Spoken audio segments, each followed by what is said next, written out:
OnePlus isn't shutting down, but what it's actually doing might be even bigger. Before we jump in, make sure to subscribe to the channel and hit that like button. It really helps me keep bringing you more tech breakdowns like this one. For the past few months, there's been this growing rumor that OnePlus was on its way out. Poor sales, declining hype, fewer global launches, it all started to feel like the brand was quietly fading. And when big creators started talking about it, the story spread fast. But now, a new report flips everything. OnePlus isn't dying, it's merging. And not with some obvious partner, but with Realme. That changes the conversation completely. Why does this matter? Because this isn't just a survival move, it's a strategic shift that could reshape how both brands operate globally. On the surface, it sounds simple, two companies coming together. But behind the scenes, it's much more about consolidation, efficiency, and positioning for the next phase of the smartphone market. Let's rewind a bit. Earlier this year, reports suggested OnePlus might shut down due to weak sales performance. That triggered a wave of speculation. Then OnePlus India's CEO stepped in and denied everything, at least for India. And that detail is important. The denial wasn't global. It left just enough uncertainty to make people think something is happening. And now this merger explains a lot. According to leaks, OnePlus and Realme are expected to combine their operations under a unified structure, something described as a sub-product center. That means product development, strategy, and even service operations could be aligned. Instead of running separately, both brands may start building things together from the ground up. There's also leadership changes tied to this.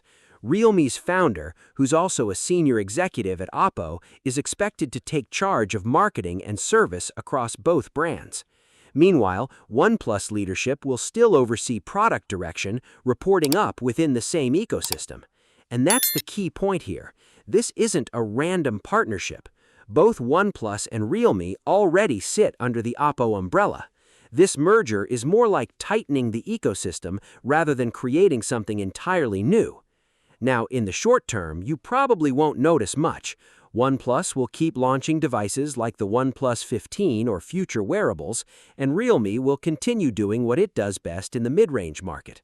On paper, everything looks normal. But long-term, that's where things get interesting. Because these two brands overlap more than you might think. OnePlus built its reputation in the flagship space, competing with devices like Pixel and Galaxy phones. But over time, it also expanded into mid-range territory with phones like the Nord series. Realme, on the other hand, dominates the mid-range segment, especially in markets like India and parts of Europe. So now you have two brands under one structure targeting similar price segments. That creates a potential internal conflict.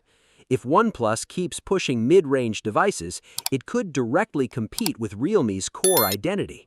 And if Realme moves slightly upward in pricing and features, it risks stepping into OnePlus territory. Managing that balance will be tricky, and how they handle it could define whether this merger succeeds or creates confusion. There's also a geographic angle to this. Realme is strong in Asia and certain European markets. OnePlus has global recognition, especially in premium segments.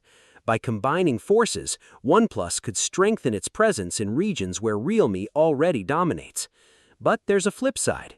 If you're in the US, this might not be great news. Realme doesn't operate there, and OnePlus has already slowed down its global releases. If the company starts focusing more on Asia and less on Western markets, it could mean fewer launches or even a complete pullback over time. And honestly, that's a real concern. So what does all of this mean overall? On the positive side, this merger could lead to better products. Shared resources, combined R&D, and a unified strategy often mean faster innovation and more competitive devices. It could also help OnePlus regain momentum in markets where it has been losing ground. But on the negative side, brand identity might take a hit. When two companies with overlapping goals merge, there's always a risk of dilution, where neither brand feels as distinct or exciting as before. Right now, nothing is officially confirmed. This is still based on leaks and reports. But if it turns out to be true, this could be one of the most important shifts in the smartphone industry this year.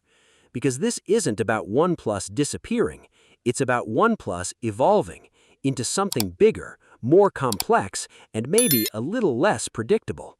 What's your thoughts on this? Let me know in the comments section. See you in the next video. Take care.